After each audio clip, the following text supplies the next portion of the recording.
መከበርን አስበህ የምትኖር ከሆነ መዋረድ ይጎዳሃል። ኤክስፔክት አድርገህ ታጣዋለህና።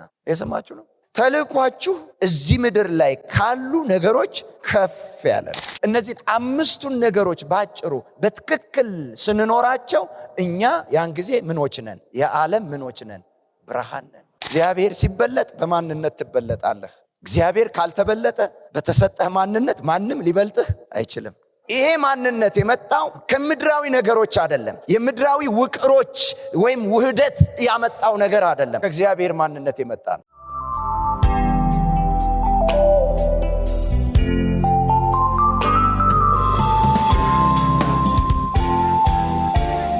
እናመሰግንሃለን። ሁሉ ለክብርህ ይሁን በጌታ በኢየሱስ ስም አሜን። ጌታ ይባረክ። ማቴዎስ ምዕራፍ 5 ሕዝቡንም አይቶ ወደ ተራራ ወጣ። ከቁጥር 1 ነው የጀመርኩት። በተቀመጠም ጊዜ ደቀ መዛሙርቱ ወደ እርሱ ቀረቡ። አፉንም ከፍቶ አስተማራቸው እንዲህም አለ። በመንፈስ ድሆች የሆኑ ብፁዓን ናቸው፣ መንግሥተ ሰማያት የእነርሱ ናትና። የሚያዝኑ ብፁዓን ናቸው፣ መጽናናትን ያገኛሉና። የዋሆች ብፁዓን ናቸው፣ ምድርን ይወርሳሉና። ጽድቅን የሚራቡና የሚጠሙ ብፁዓን ናቸው፣ ይጠግባሉና። የሚምሩ ብፁዓን ናቸው፣ ይማራሉና። ልበ ንጹሖች ብፁዓን ናቸው፣ እግዚአብሔርን ያዩታልና። የሚያስተራርቁ ብፁዓን ናቸው፣ የእግዚአብሔር ልጆች ይባላሉና። ስለ ጽድቅ የሚሰደዱ ብፁዓን ናቸው፣ መንግሥተ ሰማያት የእነርሱ ናትና። ሲነቅፏችሁና ሲያሳድዷችሁ በእኔም ምክንያት ክፉን ሁሉ በውሸት ሲናገሩባችሁ ብፁዓን ናችሁ፣ ዋጋችሁ በሰማያት ታላቅ ነውና ደስ ይበላችሁ፣ ሐሴትም አድርጉ። ከእናንተ በፊት የነበሩትን ነቢያትን እንዲሁ አሳደዋቸዋልና። እናንተ የምድር ጨው ናችሁ። ጨው አልጫ ቢሆን ግን በምን ይጣፍጣል? ወደ ውጭ ተጥሎ በሰው ከመረገጥ በቀር ወደፊት ለምንም አይጠቅምም። እናንተ የዓለም ብርሃን ናችሁ። በተራራ ላይ ያለች ከተማ ልትሰወር አይቻላትም። መብራትንም አብርተው ከዕንቅብ በታች አይደለም እንጂ በመቅረዙ ላይ ያኖሩታል፣ በቤትም ላሉት ሁሉ ያበራል። መልካሙን ስራችሁን አይተው በሰማያት ያለውን አባታችሁን እንዲያከብሩ ብርሃናችሁ እንዲሁ በሰው ፊት ይብራ። ቁጥር 14 ከፍ ብዬ እናንተ የዓለም ብርሃን ናችሁ። እናንተ ምንድናችሁ? የዓለም ብርሃን ናችሁ። እኔ የዓለም ብርሃን ነኝ በሉ። በዓለም ውስጥ እኖራለሁ ግን የዓለም ብርሃን ነኝ። በዓለም ውስጥ እኖራለሁ ከዓለም ግን አይደለሁም። በዓለም ውስጥ እኖራለሁ ዓለማዊ አይደለሁም። በዓለም ውስጥ እኖራለሁ ዓለም ትርፌ አይደለችም። በዓለም ውስጥ እኖራለሁ ዓለም ዋናዬ አይደለችም። በዓለም ውስጥ እኖራለሁ ዋናዬ ኢየሱስ ነው፣ ትርፌ ኢየሱስ ነው። በዓለም ውስጥ እኖራለሁ እኔ የዓለም ብርሃን ነኝ። እናንተ የዓለም ብርሃን ናችሁ። ብርሃን የሚያበራ ነው። ብርሃን የሚያሳይ ነው። ብርሃን የሚገልጥ ነው።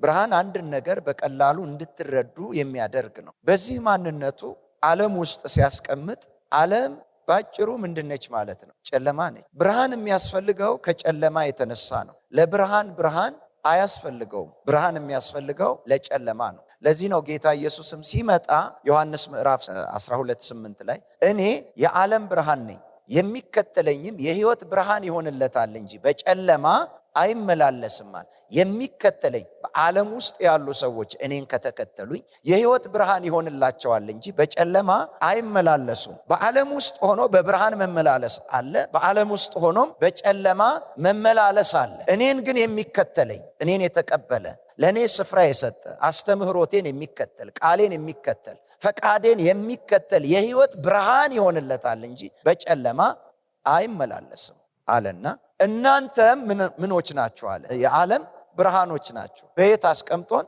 በጨለማ ውስጥ። ብርሃን ዕውቀት ሰጪ ነው። ብርሃን ገላጭ ነው። ብርሃን ሰዎች አንድን ነገር በቀላሉ ማየት እንዲችሉ የሚያሳይ ነው እና ዓለም ላይ እኛ የብርሃን ስንሆን ምን አይነት ዕውቀት፣ ምን አይነት መረዳት፣ ምን አይነት ግንዛቤ ሰዎች ከኛ ያገኛሉ? መንፈሳዊ ዕውቀት። አሜን። መንፈሳዊ ብርሃን ልንሰጥ ነው እዚህ ያለ ነው። ይህች ዓለም ተፈጥሯዊ ብርሃን አንሷት እሱን ማድመቂያ አይደለም የመጣ ነው አይደለም። ያነሳት መንፈሳዊ ዕውቀት ነው። መንፈሳዊ መረዳት ነው ያነሳት። ፈጣሪዋን አታውቀውም፣ አትረዳውም፣ አታስተውለውም። ለሷ ያለውን ልብ አታውቅም፣ ለሷ የተከፈለውን ዋጋ አታውቀውም። ከእርሱ ተለያይታ ነው የምትኖረው። ለምን? ጨለማ ውስጥ ስላለች፣ መንፈሳዊ ጨለማ ስለያዛት፣ ግርዶሽ ስላለባት። እናንተን ደግሞ በከፍታ ላይ አድርጌ ለዓለም ብርሃን አድርጌ ያስቀምጫችኋለሁ ሲለን መንፈሳዊ እውቀት፣ መንፈሳዊ መረዳት ስለ እግዚአብሔር ለሰዎች ልዩ ግንዛቤ እንድንሰጥና ሰዎች በእኛ ብርሃን አማካኝነት ወደ እግዚአብሔር እንዲቀርቡ ለማድረግ ነው። ጌታ ይመስገን። ጌታ ኢየሱስም እንዳለ ብርሃን በጨለማ በራ፣ ጨለማም አላሸነፈውም። እናንተ የዓለም ብርሃን ናችሁ ቢለን ዓለም ምንም ያህል ጨለማዋ ድቅድቅ ቢሆንም የእኛም ብርሃን ሊያጠፋ አይችልም፣ ላያኖረን አይችልም። እንኖራለን። ሊጋርደን አይችልም፣ ሊሸፍነን አይችልም። ብርሃንነታችን እንዳይወጣ እንዳይደምቅ ሊያደርገን አይችልም። እኛ ባለንበትና በተናገርንበት ውስጣችን የገባውን ብርሃን በቃል በኑሮ ባወጣንበት አካባቢ ሁሉ ምን ይሆናል? ብርሃን ይሆናል። እናንተንም የሚሰማችሁ በጨለማ አይመላለስም። ለምን? ብርሃን የሆነውን እግዚአብሔርን ወደ ሕይወቱ ታስተላልፋላችሁ። ዮሐንስ 1 ወደ ታች ከ18 በታች ስታነቡት እግዚአብሔር አብን አንድ እንኳ ያየው የለም፣ በእቅፉ ያለው አንድ ልጅ እርሱ ምን አለው ይላል? ተረከው። ምን ሆኖ መጥቶ ነው የተረከው? ብርሃን። በብርሃንህ ብርሃንህን አየን። ኢየሱስ እኔ የዓለም ብርሃን ነኝ ብሎ ለእግዚአብሔር ብርሃን ሆኖ ሲመጣ በእግዚአብሔር ብርሃን በሆነው በኢየሱስ እግዚአብሔርን አየነው። ልክ እንደዛው ሁሉ እኛንም የዚህ ዓለም ብርሃን አድርጎ ሲያስቀምጠን የእግዚአብሔር ብርሃን በእኛ ውስጥ ስላለ በዛ ብርሃን ሰዎች በእኛ ላይ ማንን ያውታል? እግዚአብሔርን ያውታል። ይሄ ተፈጥሯዊው ዓለማዊው ብርሃን ምድራዊውን ነገር ብቻ ለማሳየት ከዛ የዘለለ ነገር የለው። መንፈሳዊው ብርሃንም እንደዚሁ መንፈሳዊውን ዓለም ለማሳየት ነው። ጌታ ስሙ ይባረክ። እስቲ እኔ የእግዚአብሔር ብርሃን ነኝ በሉ። ለዓለም አብራ ተብዬ የተቀመጥኩ የእግዚአብሔር ብርሃን ነኝ። ለዚህ ነው ሉቃስም ላይ ሲናገር እንዲህ ይላል፣ ወገባችሁ የታጠቀ መብራታችሁ የበራ ይሁን፣ ለሰከንድ ምን አይበል አይጥፋ። በሰከንድ ውስጥ እግዚአብሔርን ስለምታሳዩ በሰከንድ ውስጥ ሰዎች መዳን ስለሚችሉ ሁልጊዜ ብርሃናችሁ ምን ያለ ይሁን? የበራ ይሁን። ኤፌሶን ምዕራፍ 5 ቁጥር 8 ላይ እንዲህ ነበር የሚል፣ ቀድሞ እናንተ ጨለማ ነበራችሁ፣ አሁን ግን ብርሃን ናችሁ። ምኖች ናችሁ? ቀድሞ ምን ነበራችሁ? ጨለማ ነበራችሁ። አሁን ግን ምንድን ናችሁ? ብርሃን ናችሁ። ልዩነታችንን ልናውቅ ይገባል ከቀድሞና ካሁኑ። ጌታን ካገኘን ጊዜ ወዲህና ጌታን ሳናገኘው በፊት አንድ ልንሆን አንችልም። ልዩነቱ እኛ ውስጥ ነው እንጂ ዙሪያችን ላይሆን ይችላል። ውስጣችሁን ስታዩት ነው። ያ በልባችሁ የፈሰሰውን ብርሃን ስታዩት ነው ቀድሞ ጨለማ እንደነበራችሁ አሁን ደግሞ ብርሃን እንደሆናችሁ ልታውቁ የምትችሉት። እጃችሁ ላይ ባለ አይደለም፣ ቤታችሁ ውስጥ ባለ አይደለም። በምንም መልኩ ምድራዊ ነገሮች ይህን ሰማያዊ ብርሃን ሊያሳዩ አይችሉም፣ ሊገልጡት አይችሉም፣ ሊረዱት አይችሉም፣ ያሳዩት አይችሉም። ስለዚህ በዙሪያችሁ ያለ ነገር እናንተ አሁን ብርሃን እንደሆናችሁ በፊት ጨለማ እንደነበራችሁ ሊነግራችሁ አይችልም፣ አያቅም ልዩነቱን። ለምን? ይሄ ዓለም ያንን ብርሃን ምን አይለውም፣ አያውቀውም፣ አያስተውለውም። ልክ አንደኛ ዮሐንስ ምዕራፍ 3 ከቁጥር 1 ጀምሮ እንደሚናገረው የእግዚአብሔር ልጆች ተብለን ልንጠራ አብ እንዴት ያለውን ፍቅር እንደሰጠን እዩ፣ እንዲሁም ነን የእግዚአብሔር ልጆች። አሁን የእግዚአብሔር ልጆች ነን። ወደፊት ምን እንደሚሆን ገና አልተገለጠም፣ አይታወቅም። ሲገለጥ ግን እርሱ እንዳለ እናየዋለን፣ እርሱንም እንደምንመስል እናውቃለን። ጌታ ይመስገን። አሜን። እሱ የዓለም ብርሃን ሆኖ እንደመጣ እኛም የዓለም ምኖች ነን፣ ብርሃኖች ነን። እስቲ የዓለም ብርሃን ነኝ በሉ። ቀድሞ ምን ነበራችሁ አለ? ጨለማ ነበራችሁ። አሁን ግን ምንድን ናችሁ? ብርሃን ናችሁ። እንዴት ነው ቀድሞ ጨለማ የነበር ነው? ሁለተኛ ቆሮንቶስ ምዕራፍ 4 ከ4 ጀምሮ ስታነቡ በጨለማ ብርሃን ይብራ ያለ እግዚአብሔር በልባችን ብርሃን አበራ አለ። በየት? በልባችን ምን አደረገ? ብርሃን አበራ። ልባችን ምን ነበር ማለት ነው? ጨለማ ነበር ማለት እግዚአብሔርን አያቅም። ስሙን ሊያቀው ይችል ይሆናል፣ ግን ከእግዚአብሔር ጋር ቀረብ ብሎ ተገናኝቶ ከእግዚአብሔር ጋር ህብረት አልነበረውም። ያ የእግዚአብሔር መንፈስ እኛ ውስጥ ገብቶ እርሱን እየመሰልን ዕለት ዕለት እንድንኖር የሚያደርገን ነገር አልነበረም። እና ልባችን ውስጥ ብርሃን ሲበራ የማ ልጆች ሆን? የእግዚአብሔር ልጆች ሆን። ጌታ ስሙ ይባረክ። ቀድሞ ምን ነበራችሁ አለ? ጨለማ ነበራችሁ። አሁን ግን ምንድን ናችሁ? ብርሃን ናችሁ። አሁን ለውጥ የተደረገው ምናችን ውስጥ ነው ማለት ነው? ልባችን ውስጥ ነው፣ ውስጣችን ነው። ለዚህ ነው ዙሪያችሁ መለወጣችሁን ላይነግራችሁ ይችላል። ወደ ውስጥ ግን ካያችሁ የልቦና አይኖቻችሁ በርቶ በመንፈስ አስተውላችሁ በእግዚአብሔር ቃል መርምራችሁ ውስጣችሁን ካያችሁ በእውነት እናንተ ምኖች ናችሁ? ብርሃኖች ናችሁ። እዛው ቆሮንቶስ ላይ የጀመርኩላችሁ ላይ ወረድ አለና የክርስቶስ ኢየሱስ የክብሩ ወንጌል ብርሃን እንዳያበራላቸው የዚህ ዓለም አምላክ የማያምኑትን ሐሳብ ምን አለ ይላል? አሳወረ፣ ጋረደ። ምን አለው? አሳወረው። አሁን ማንን ማየት አይችሉም ማለት ነው? እግዚአብሔርን ማየት አይችሉም። ከእርሱ ጋር ህብረት ማድረግ አይችሉም። አሳውሮታል። እናንተ ግን የተቀበላችሁትን ይህንን ብርሃን በቃሉ ስታወጡና እነሱ ጋር ሲደርስ ያን መጋረጃ ምን ይለዋል? ይገፈዋል። አያችሁ፣ በዓለም ላለ ሰው ምን ሆናችሁ ማለት ነው? ብርሃን። በቀላሉ ያ መጋረጃ ሲገፈፍ ማንን ማየት ይጀምራሉ? በእናንተ ውስጥ እግዚአብሔርን ማየት ይጀምራሉ። እግዚአብሔርን ማሰብ ይጀምራሉ። እግዚአብሔርን ማስተዋል ይጀምራሉ። ጌታ ስሙ ይባረክ። እስቲ እኔ እግዚአብሔር ብርሃን ነኝ በሉ። በዚህ ዓለም ላይ ለዓለም አብራ ብሎ አስቀምጦኛል። ምንድነው ከኛ የሚያስፈልገው? የመጀመሪያው ነገር ማንነታችንን ማወቅ። ያንተን ማንነት፣ ያንተን ትክክለኛ ማንነት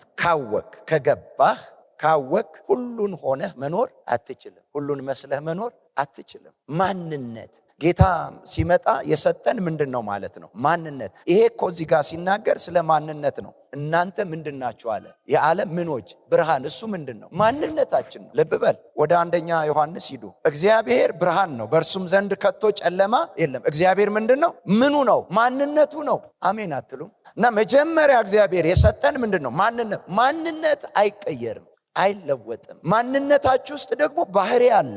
ያ ባህሪ ማንነታችሁን የሚገልጥ ነው። ጸባይ ነው የሚቀያየረው፣ ባህሪ አይደለም የሚቀየረው። ምንድነው የሚቀየረው? ጸባይ። ባህሪ የማንነት ማሳያ ነው፣ መገለጫ ነው፣ መታወቂያ ነው። ለምሳሌ እቺን ፀሐይ፣ አሁን ፀሐይ እንዳለ እናውቃለን፣ ግን ማናችንም ወተን አይተናት አይደለም። ባህሪዋ ነው ያሳወቀን እንዳለ። ሁለት ባህሪ አላት። አንድ ምንድነች? ብርሃን ነች። ሁለተኛ ሙቀት ትሰጣለች አይደል? ባህሪዋ ነው። አካባቢው ላይ ያለ ነገር በሙሉ ቢቀየር እሷ አትቀየርም። ባህሪዋ ምን አይልም? አይቀየርም። ምኗ ስለሆነ? ማንነቷ ነው። ባህሪ የማንነት መገለጫ ነው፣ መታወቂያ ነው። አንዳንድ ጊዜ ሰዎችን የባህሪ ለውጥ አምጣ እንላለን አይደል? አዎ። የእግዚአብሔር ቃል ግን አይለንም። የባህሪ ለውጥ አይደለም። ሰው የተቀየረው ጸባይ ነው የተቀየረው። የሚቀየረውም አሁንም መቀየር ያለበት ምንድነው? ጸባይ፣ አኳኋን፣ አነጋገር፣ ፍላጎት፣ ዝንባሌ፣ አዲስ የመጣ ነገር። ባህሪ እንደማይቀየር ልንገራችሁ። ሮሜ ምዕራፍ 1 ላይ እንዲህ ይላል። በደንብ በጥሞና ስሙኝ። ወንዶችም ይላል አይደል? ለባህሪያቸው የሚገባውን ሴቶችን ትተው፣ ለባህሪያቸው ምን የሚለውን የሚገባውን ሴቶችን ትተው ከወንዶች ጋር እያለ ይሄዳል። ሴቶችም ለባህሪያቸው የሚገባውን ወንዶችን ትተው ይልና ይላል። ወንድ ማንነት አለው። የማንነቱ መገለጫ ደግሞ ምን አለ? ባህሪ አለ። ሴትም እንደዛው። አሁን ጸባያቸው ተቀየረ እንጂ ባህሪያቸው ምን አላለም? አልተቀየረም። እና እንደምናችሁ ኑሩ ነው ያለው እግዚአብሔር። እንደ ባህሪያችሁ። ከባህሪያችሁ ውጪ ለምን ትሆናላችሁ? ከማንነታችሁ ውጪ ለምን ትሆናላችሁ ነው ያለው። እና እናንተ የዓለም ብርሃን ናችሁ ሲለን ምናችን ነው? ይሄ ማንነታችን ነው። ይሄ ማንነታችን ደግሞ ባህሪው ምንድን ነው? ዕውቀትን መግለጥ፣ ሰዎች ነገሮችን እንዲለዩአቸው ማድረግ፣ እውነተኛውን ከሐሰተኛው እንዲለዩ ማድረግ። ሃሌሉያ! ፈጣሪውን ከተፈጣሪው እንዲለዩ ማድረግ ባህሪያችን ነው። ጌታ ስሙ ይባረክ። አሜን። ማንነታችሁን ስታውቁ ባህሪያችሁን እየኖራችሁ እንደሆነ ይገባችኋል። ማንነታችንን ካላወቅነው ባህሪያችንን ልንረዳው አንችልም። እና የመጀመሪያው ነገር ምናችንን ማወቅ አለብን? ማንነታችንን። ሰውም የጎደለው ከመጀመሪያው ከማንነት ነው የጎደለው። የደረሰበት የማንነት ኪሳራ ነው። ብልጽግናው እንዳለ ነው። ኤደን ገነት ሙሉን እንዳለች፣ አዳም ግን ከስሮ ነበር። አልወጣም እኮ አይደል? እስኪወጣ ድረስ አለ፣ ተጠቃሚ ነው። ኤደን ገነት ምንም አልሆነችም። ሰውየው ግን ከስሯል። ከብልጽግና ከሀብት አይደለም የከሰረው። መጀመሪያ ከምንድን ነው? ከማንነት ነው። የማንነት ኪሳራ ነው የገጠመው። የእግዚአብሔርን መልክ፣ የእግዚአብሔርን አምሳልነት አጣና ማን ገባበት? ሰይጣን ገባበት። ለዚህ እኮ ነው ጌታ ኢየሱስ መጥቶ ሲያስተምር እናንተ የአባታችሁ የዲያብሎስ ልጆች ለምን የምታደርጉት የማንን ነው? የዲያብሎስን ነው፣ የአባታችሁን ነው። ወደኛም ደግሞ መጥቶ እናንተ የዓለም ብርሃን ናችሁ ሲለን የአባታችን ነው ብርሃንነት። እግዚአብሔር ብርሃን ነው፣ በእርሱም ዘንድ ከቶ ምን የለም ጨለማ። ማንነት። ጌታ ስሙ ይባረክ። ማንነትህ ከእግዚአብሔር የመጣና የእሱ መልክ የእርሱ አምሳል እንደሆነ ስታቅ ትጠብቀዋለህ፣ ዋጋ ትሰጠዋለህ፣ አታራክሰውም፣ አይወድቅብህም። አሜን። በምንም ነገር መበለጥ አይመጣብህም። እውነቴን ነው የምላችሁ ደግሞ ማንም በምድርም በሰማይ ከእናንተ የሚበልጥ የሚበልጥ የለም። እግዚአብሔር የራሱን ባህሪ እኮ ነው የሰጠህ። የራሱን መልክ እኮ ነው የሰጠህ። እግዚአብሔር ሲበለጥ በማንነት ትበለጣለህ። እግዚአብሔር ካልተበለጠ በተሰጠህ ማንነት ማንም ሊበልጥህ አይችልም። ይሄ ማንነት የመጣው ከምድራዊ ነገሮች አይደለም። የምድራዊ ውቅሮች ወይም ውህደት ያመጣው ነገር አይደለም። ከእግዚአብሔር ማንነት የመጣ ነው። እግዚአብሔር ነው የሰጠን። በብር አትለካም፣ በወርቅ አትለካም፣ በቁሳቁስ አትለካም። እነሱ ውስጥ ሁሉ የእግዚአብሔር መልክ የለባቸውም። አንተ ነህ የእግዚአብሔር መልክ። የእግዚአብሔር ክብር ያለው አንተ ውስጥ ነው። አንተ ነህ ለእነዚህ ምድራዊ የሆኑ ነገሮች ክብር የምትሰጣቸው። ያንተ መኖር ነው ተፈላጊ ያደረጋቸው። ብሩም ይሁን ወርቁም ይሁን ቤቱም ይሁን ምኑም ይሁን ያንተ መኖር ነው ከፍ ያደረጋቸው። አንተ ባትነካቸው ተራ ናቸው። አንተ ባትፈልጋቸው ተራ ናቸው። ልብህን ባትከፍት ባትቀበላቸው ተራ ናቸው። የተፈጠሩት ስለ አንተ ነው። አንተ ግን የተፈጠርከው ስለ እግዚአብሔር ነው። አሜን አላችሁ? እስቲ እኔ ስለ እግዚአብሔር ተፈጥሬያለሁ በሉ። ማንነት፣ አንተ የእግዚአብሔር መልክ ነህ። ማንነት፣ አንተ የእግዚአብሔር አምሳል ነህ። ማንነት እንደማ እንደ እግዚአብሔር። እግዚአብሔር ምን ስለሆነ? ብርሃን። በእርሱም ዘንድ ከቶ ምን የለም? ጨለማ ከቶም የለም። የመጀመሪያው ምንን ማወቅ? ማንነትን ማወቅ። ሁለተኛው ስፍራህን። ማንነት ማወቅ ስፍራህን እንድታቅ እንድትለይ በቀላሉ ይረዳሃል። ተማሪዎች ጠዋት ቦርሳቸውን አዝለው የሚሄዱት መማር ስለሚፈልጉ ብቻ አይደለም። ምናቸው ስለሆነ? ስፍራቸው። ለምን? ምኖች ስለሆኑ? ተማሪዎች ስለሆኑ። ማንነትን ማወቅ ነው ስፍራህን እንድትለይ የሚያደርግ። ምን አለ እሱም? መብራትን አብርተው በየት ያስቀምጡታል አለ? በከፍታ። እስቲ ስፍራዬ ከፍታ ነው በሉ። ልብ በሉ እንጂ በአብ ቀኝ ምን አለን ነው የሚለን? አስቀመጠን። የከፍታ ጥጉ እሱ ነው። እግዚአብሔር የከፍተኛነትን ጥግ ሰጥቶሃል። ምንም ነገር ቢኖርህ ከዛ ከፍ የሚያደርግህ የለም። ምንም ነገር ባይኖርህ ከዛ የሚያወርድህ የለም። አሜን በልባክ። እስቲ ስፍራዬ በሉ ከፍታ ነው። ስፍራችሁን ስታውቁ ኮንፊደንሳችሁ ይጨምራል። በራሳችሁ እግዚአብሔር በሰጣችሁ በማንም በየትኛውም ሁኔታ ውስጥ መሸማቀቅ አይሰማችሁ፣ ማነስ አይሰማችሁ። ለዚህ እኮ ነው እባብና ጊንጡን ሁሉ ትረግጡ ዘንድ የት ናቸው ማለት ነው? እታች። ከፍ ያለ ነው። እባብና ጊንጡን ትረግጡ ዘንድ በጠላት ኃይል ሁሉ ላይ ስልጣን ሰጥቻችኋለሁ፣ የሚጎዳችሁ ምንም የለም። ለምንድን ነው የሚጎዳህ ምንም የሌለው? የከፍታው ጥግ ላይ አንተ ነው ያለው፣ እሱ ታች ነው። ሊላወስ ይችላል። ለታች ያለ አይንቀሳቀስም ያላለ እንዴ? አይወራጭም ያላለ እንዴ? ከመወራጨት ግን አያልፍም። የተሰጠህ ቦታ ያንተ እንጂ የሱ አይደል። አልተፈቀደለትም፣ አይደርስም። አዳምንም እኮ የመጀመሪያ ያስጠየቀው ጥያቄ እንደዚህ ነው እኔ የሚገባኝ። እንዴት እዚህ ድረስ ፈቀድክለት? ግዛ እኮ የተባለው ታች ያለውን ነው። አብጅ የተባልከው እኮ ታች ያለውን ነው። እዛ ያለውን ሰይጣንን እዚህ ድረስ እንዴት ፈቀድክለት? አንተ ነህ እኮ የፈቀድክለት። ያንን የተገላበጠውን ነገር እንደገና አስተካከለ። እኛን ከላይ ያደረገ እሱን ከታች ያደረገና ለዲያብሎስ እድል ፈንታ እንዳትሰጡት። እንደማ እንደ አዳም እንዲህ ወደ ላይ እንዲመጣ እዚህ ውስጥ እንዲያወራላችሁ የሆነ ሐሳቡን እንዲረጭ ያንን ይዛችሁ በፍርሃት እንድትንቀሳቀሱ እድል ከእግራችሁ እኮ በታች ነው። ስፍራህን ማወቅ። አሁን ሰይጣንንም ስትገስጸው አለቅነት እየተሰማህ እንጂ ፍርሃትን እያደመጥክ አይደለም የሚሆነው። አሜን በልባክ። ምን እየተሰማህ? አለቅነት። ዲያብሎስን ተቃወሙት ከናንተም ይሸሻል። ዲያብሎስን ስትቃወመው ካንተ ከሸሸ የሱ ሽሽት ያንተን አለቃነት ያስረዳል። አሜን። ፈርቼው አይደለም በሉ፣ አለቃው ነኝ እኔ፣ አለቃው ነኝ። ልብ በሉ። ዲያብሎስን ምን ይላል? የዚህ ዓለም አምላክ የጨለማው ገዢ ይለዋል። ኤፌሶንም ላይ ቅድም ያነበብኩላችሁም ላይ የዚህ ዓለም ምን አምላክ ይለዋል። ኤፌሶን ላይ ደግሞ የጨለማው ገዢ ይለዋል። ጨለማውን ምን ብሏል? ገዝቶታል።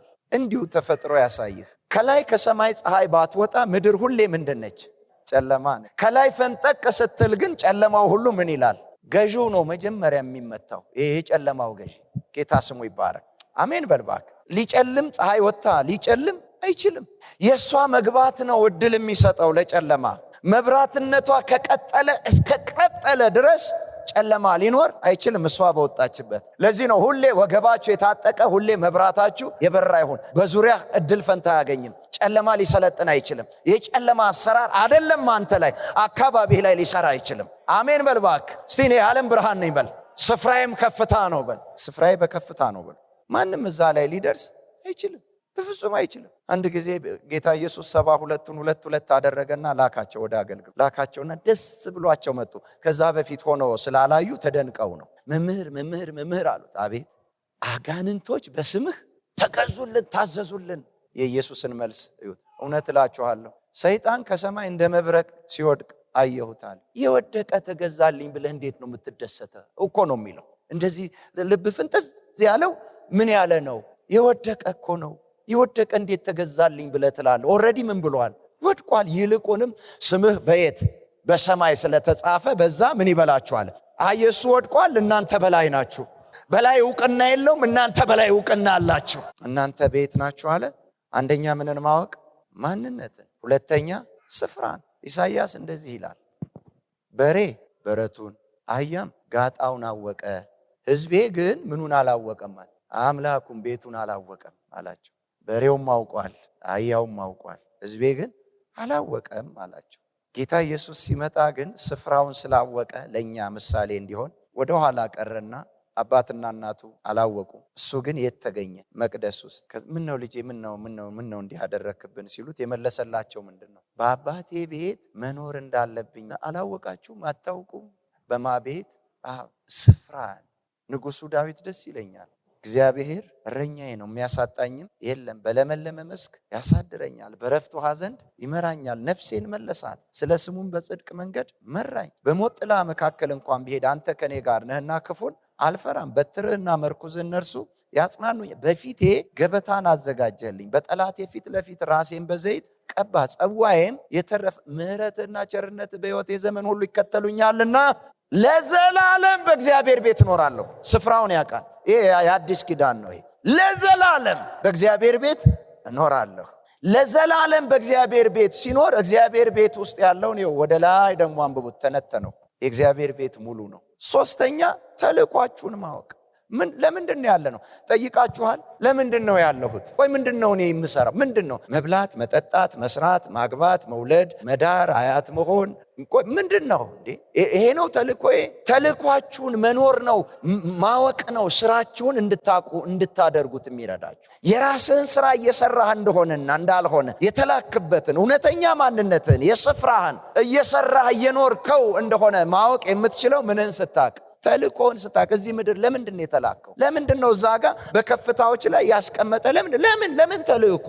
ምንድን ነው ተልእኳችሁ? ነገር ተሟላ አልተሟላ ተልእኮን ሊቀይረው አይችልም። ተልእኮህን የነገሮች መሙላት አለመሙላት፣ መብዛት አለመብዛት፣ መጉደል አይገልጠውም። ለዚህ ነው ጳውሎስ ፊልጵስዩስ 4:18 ጀምሮ ስታነቡት ኃይልን በሚሰጠኝ በክርስቶስ ሁሉን እችላለሁ። የቱን ማለት? የሚለወጥ ነገር የለኝም፣ ሁሉን እችለዋለሁ አለ። መራብንም አውቃለሁ፣ መጥገብንም አውቃለሁ፣ መክበርንም አውቃለሁ፣ መዋረድንም አውቃለሁ፣ መብዛትንም አውቃለሁ፣ ማነስንም መጉደልንም አውቃለሁ። ኃይልን በሚሰጠኝ በክርስቶስ ሁሉን እችላለሁ። ሲያከብሩኝ የሆነ ሞቅ አይለኝም፣ ሲያዋርዱኝ ሲመስላቸው ደግሞ አላዝንም። የሰውም ሞቅታ አያከብረኝም፣ የሰውም ደግሞ ማንኳሸሽ እኔን ምን አይለኝም፣ አያዋር። ያንንም እችለዋለሁ፣ ትንሽ ኮፈስ አያደርገኝም። ይሄኛውንም እችለዋለሁ፣ ምንም አያደርግ። የኔን ስሜት የሚቀይር ምንም ነገር የለም። እኔ ስኖር በዚች ምድር ላይ ተልእኮዬ ከመወደድ ከመጠላት፣ ከመከበርም ከመናቅም፣ ከመብዛትም ከማነስም ውጪ ነው። መከበርን አስበህ የምትኖር ከሆነ መዋረድ ይጎዳሃል። ኤክስፔክት አድርገህ ታጣዋለህና። የሰማችሁ ነው። ተልእኳችሁ እዚህ ምድር ላይ ካሉ ነገሮች ከፍ ያለ ነው። ከመወደድም ልክ እንደ ጌታ ከመወደድም ከመጠላትም ውጪ ነው። ምንም አያውቅም እኮ። ይሉኝታ የምትባል ነገር ውስጡ የለችም። ማለት ከሰው አንጻር አይኖርም። እሱ ከመጣበት ከተልእኮ አንጻር ብቻ።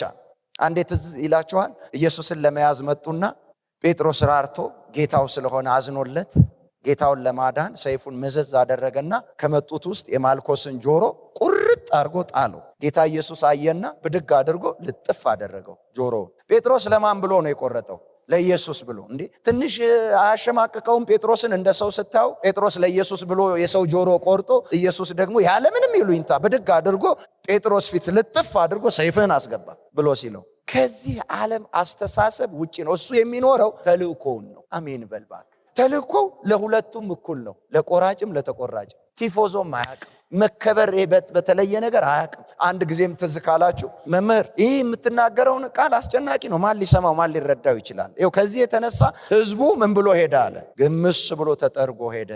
ወደ እነሱ ዞር አለና እናንተስ መሄድ ትፈልጋላችሁ አላቸው። አይ እኛ ወደ ማን? አንተ እኮ ምን አለህ? የህይወት ቃል አለ። አዋረዱኝ አያውቅም ኢየሱስ፣ አከበሩኝ አያውቅም። እኛ ሁሉን ትተን ተከተልንህ ብለው ያሉትም እነዛ ግር ብለው ጥለውት የሄዱትም ለኢየሱስ እኩል ናቸው። የሰማችሁ ነው። ብሞት እንኳን ካንተ ጋር ልሙት ያለው ጴጥሮስም አንስቶ ደግሞ በጦር ጨቅ ያደረገውም ለጌታ እኩል ናቸው። እየሰማችሁ ከመወደድም ከመጠላትም ውጪ ሰውን ሁሉ በአንድ የሚያይ ያለ አድሎ ጌታ ስሙ ይባረክ። ያለ ሰዎች የሥራ ሁኔታ ከተግባራቸው ውጪ ከጸባያቸው ውጪ ከእውቀት ከፍላጎታቸው ውጪ በማንነታቸው ብቻ ተልእኮህን ማወቅ ስራህን እንድታቀው ያደርጋል። ስራህን እንድትገመግመው ያደርጋል። እየኖርኩ ነው ወይ? እየሰራሁ ነው ወይ? ጌታ ስሙ ይባረክ። አራተኛ ለማን ነው የተላካችሁት?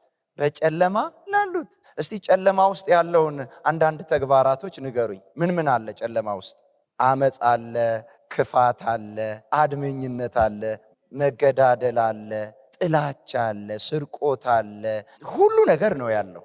ሰይጣን ባለበት ሁሉ አለ። እና የተላካችሁት ለማን ነው? ለዚህ እኮ ነው ጌታ ኢየሱስ ምን ያለው? ሂዱ፣ ወደ እነዚህ ሂዱ። ምን ለማለት? ለማብራት። አሜን። ስላላወቁ ነው እኮ ይህን ሁሉ የሚሆኑት፣ ጨለማ ውስጥ ስለሆኑ ነው። ማድረግ ያለባቸውና የሌለባቸውን አያውቁትም በውል።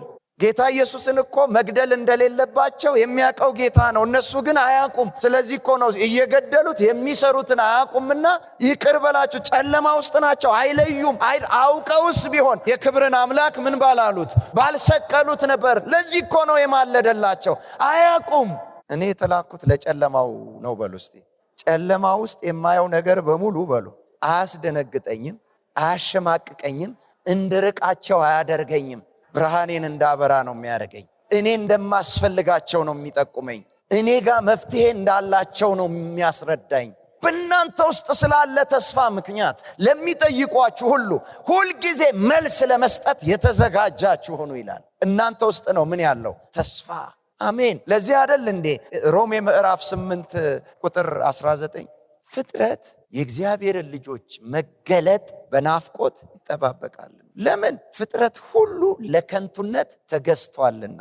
ከተገዛበት የከንቱነት ባርነት ተላቆ ወደ እግዚአብሔር ልጆች ክብር መድረስ፣ የነጻነት ክብር መድረስ ይናፍቃል። ግን በራሱ ከዛ መውጣት አይችልም። ማን ያስፈልገዋል? የእግዚአብሔር ልጆች ያስፈልጉታል። እሱም በናፍቆት እየተጠባበቀ ነው። እናንተ በዚህ ብርሃንነት ስትገለጡ ፍጥረት ሰው ብቻ አይደለም፣ ብሩም ፍጥረት ነው፣ ያርፋል። አሜን። አንተ እጅና በጨለማው ዓለም ውስጥ ባለ እጅ ብር ሲገባ እኩል አይደለም ኑሮው የብሩ።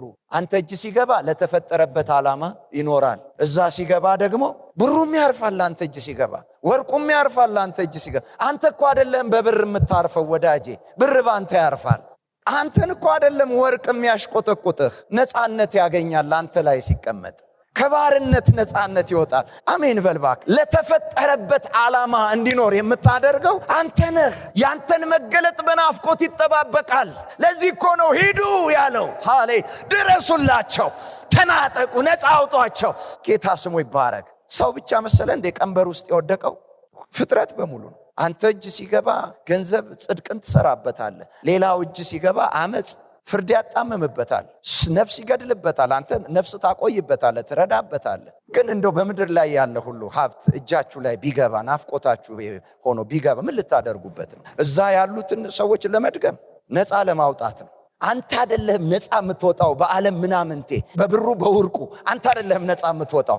አንተ አይደለም የህይወት ልቀት የምታገኘው። አንተ አይደለህም የምትከብረው። እነሱ ናቸው የሚከብሩት። ወደ አንተ ክብር ነፃነት ልክ ነው የሚመጡት። አሜን በልባክህ።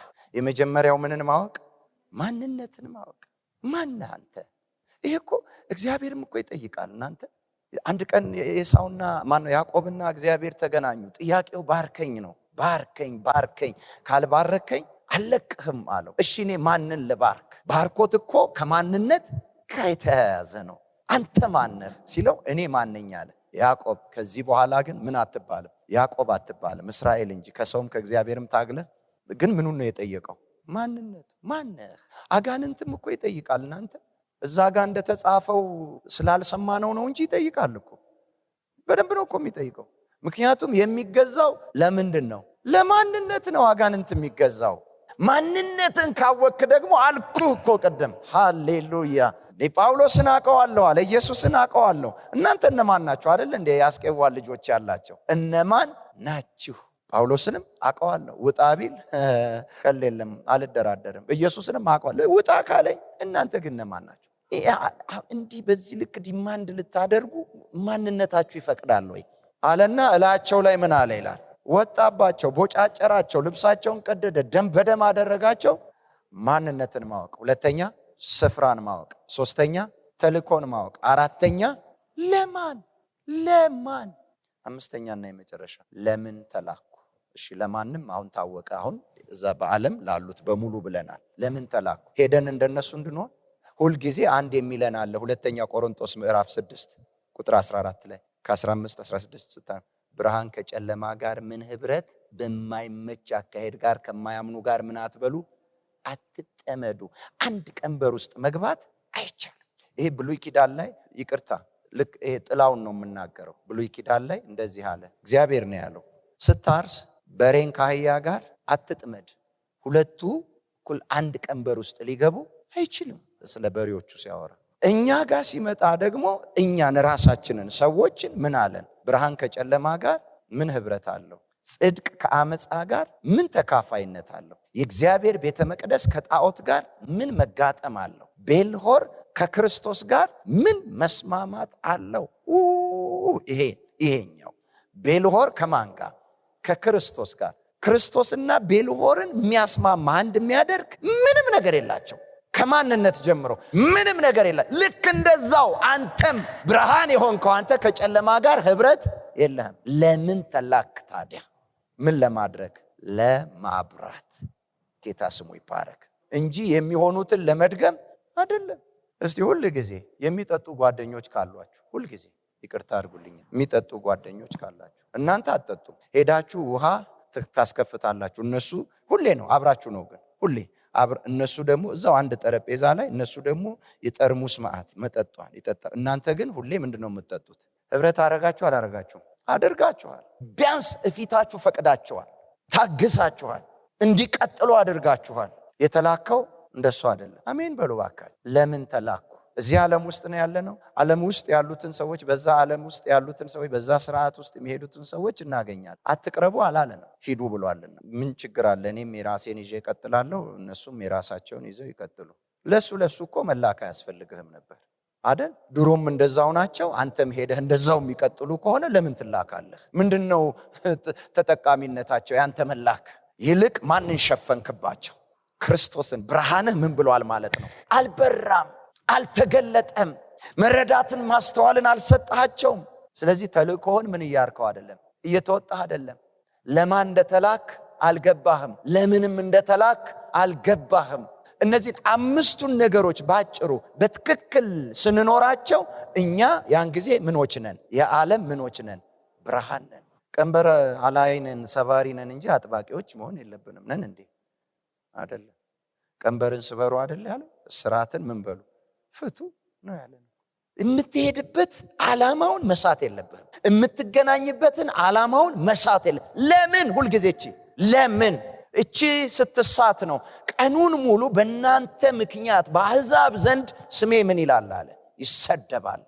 እግዚአብሔር ከሱ ይጠብቃችሁ። አሜን። በእናንተ ምክንያት ሲያሙ ታማለህ፣ ሲፈርዱ ትፈርዳለህ። ያውም ቤተ ክርስቲያንን ለነሱ እኮ የምታውቀው ይሄንን ነው። ለምንድነው የተላኩት የሚለው ነገር ወሳኝነት አለው። ለምን ይሄንን እድል እግዚአብሔር ከፈተ እንዳገኛቸው? ለምን በዚህ ልክ ተመቻቸን? እድል እኮ ነበር ከገባን በቀላሉ እኛን ሲያገኙ፣ በቀላሉ እነሱን ስናገኝ የተፈጠርንበትን የተቀመጥንበትን የተላክበትን ዓላማ ልንፈጽም ነው። በቃ ስራ አለን፣ እየሰራን ነው። እነሱ ከሌሉ ካላገኘናቸውና በእነሱ ላይ ተልእኳችንን ካልፈጸም የተላክንበትን ዓላማ እየኖር ነው አይደለም። ማንነትን ሊያስታውሱ ይገባል፣ ሊያዘናጉህ አይገባም። አስታዋሾችህ ናቸው በዛ ስርዓት ውስጥ በዛ ዓለም ውስጥ የሚመላለሱ። ምክንያቱም ልብ በሉ፣ ምሽት መብራትን የሚያስታውሳችሁ ምንድነው? ጨለማ ነው አይደለም ወይ? ልክ ሲመሽ ልታበሩ ትሄዳላችሁ። አስታዋሽህ ነው መሆን ያለበት። ጨለማ ውስጥ አትገቡም። ሲገባ የጨለማው ማህበርተኛ አትሆኑም። ጨለማው ሲመጣ አስታዋሽህ ነው፣ ታበራዋለህ። አሜን በል እባክህ። እስቲ በዓለም ያለ ፍጥረት ሁሉ ብርሃንነቴን አስታዋሽ ነው በሉ። ለምን እንደተላኩ ያስታውሰኛል፣ ተልእኮዬን ያስታውሰኛል፣ ስፍራዬን ያስታውሰኛል፣ ማንነቴን ያስታውሰኛል። ያኔ እኛ ምኖች እንሆናለን? የዓለም ብርሃን ሆነን እንገለጥላቸዋለን። ምኖች ሆነን? ብርሃኖች ሆነን። እስቲ ጌታ ኢየሱስን አስቡት። ብዙ እኮ ጸልየዋል። ለራሱ ጸልዮ ትዝ ይላችኋል ያነበባችሁት? እግዚአብሔር ሆይ በእግሬ መሄድ ብዙ ሰለቸኝ፣ መኪና ስጠኝ። እግዚአብሔር ሆይ አገልግዬ እኮ ራሴን የማስገባበት ያው ታውቃለህ፣ ለቀበሮ ጉድጓድ አለው አዘጋጅተሃል፣ ለሰማይ ወፎችም እንዲሰሩ ጥበብ ሰጥተሃቸዋል። እኔ እኮ ራሴን የማስገባበት የለኝም፣ ቤት ስጠኝ ሲል ሰምታችኋል? ግን ተልኮ ነው የመጣው እዚህ ዓለም ላይ። ጸሎቱ ሁሉ ለማን ነው? እዚህ ላለው ሰው ለኛ ነው የጸለየው። ግቡና አንብቡ። ለማ ስለሚኖር ለኛ ስለሚኖር ማንነትን ስታቅ፣ ስፍራህን ስታቅ፣ ተልኮህን ስታቅ፣ ለማን እንደተላክ ስታቅ፣ ስራህን ስታቅ፣ ለምን እንደተላክ ስታቅ፣ ጸሎትህንም ታውቀዋለህ። እነዚህን ያለማወቅ ውጤት ነው ጸሎታችንም እኛው ጋር ብቻ። እኛ የምንኖረው ለኛ ነው። እኛ የኛ መብት አስጠባቂ ነን። እኛ የኛ ምቾት፣ እኛ እሱ የጸሎት ርዕሳችሁ ነው። ከላይ እስከታች ማያቋርጥ ጾም ጸሎት 3 ቀን 4 ቀን 21 ቀን ምናምን 40 ቀንም ከገባችሁ ምንድነው ይዛችሁ የምትገቡት? ለማ እንደምንኖር ስናቅ ለማ መጸለይ እንዳለብን እናውቃለን። እየሰማችሁ ነው?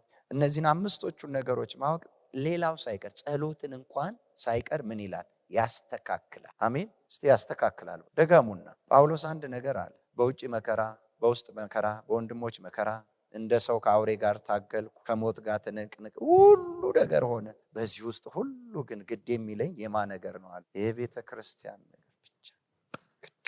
ስለ ራሱ አይደለም። ደግሞ እኮ ዝም ብለን ቃል ብቻ የምናካፍላችሁ እንዳይመስላችሁ አለ። ነፍሳችንን እንኳን ለእናንተ ለመስጠት ተዘጋጅተናል፣ ወደን ፈቅደን። አሁን በህይወት ብንኖር የምንኖረው ስለማን ነው አለ? ስለ እናንተ ነው የምንኖረው አለ። የኔማ አሁን እኮ ብሄድና ከጌታ ጋር ብኖር ይሻለኛል፣ እጅግም የተሻለ ነው። ለእናንተ ማስፈልግ ከሆነ ግን አለ በዚህ መኖር እንፈልጋለሁ። ለማ ትክክለኛ ይሄ የህይወት እርካታም የምታገኙት እነዚህን ነገሮች በደንብ ስታውቋቸው፣ በዛ መሰረት ስትሄዱ ነፍስ ትረካለች፣ የህይወት እርካታ። ያለበለዚያ ማንም ሰው በዚህ ምድር ላይ ሊረካ እዚህ ውስጥ እርካታ የለም። መቼ ረካችሁ? አትረኩም፣ በእውነት አትረኩም። ሰራተኛም ገብቶ ስራ ይዟል፣ ደሞዝ ተከፋይ ነው። እድገት እያለ ደግሞ አሁንም ይጮሃል፣ ያድጋል። ደግሞ ቀጥሎ አሁንም ምን ይላል? እድገት ያድጋል። አሁንም ምን ይላል? እድገት ያድጋል። እርካታ የለም፣ አትረኩም። ምክንያቱም የነፍሳችሁ ጥማት ከዚህ ዓለም ጋር አልተገናኘችም። ያቆራኘው ከራሱና ከመጣንበት ከተቀመጥንበት ከተፈጠርንበት ዓላማ ጋር ነው። ያ በስርዓት ስትሄዱ ትረካላችሁ። ልክ ጳውሎስ እንዳለው ሃይማኖቴን ጠብቄያለሁ፣ መልካሙን የእምነት ገድል ተጋድያለሁ፣ ሩጫዬን ጨርሻለሁ፣ አሁን ሄዳለሁ፣ የጽድቅ አክሊል ይጠብቀኛል። ጌታ ስሙ ይባረክ። አሜን አላችሁ? እስቲ እኔ የዓለም ብርሃን ነኝ በሉ። ለዓለም በእጅጉ አስፈልጋለሁ፣ የኔንም መገለጥ ዓለም ትጠባበቃለች። ይሄን አረሳም በሉ። ጌታ ይባረክ።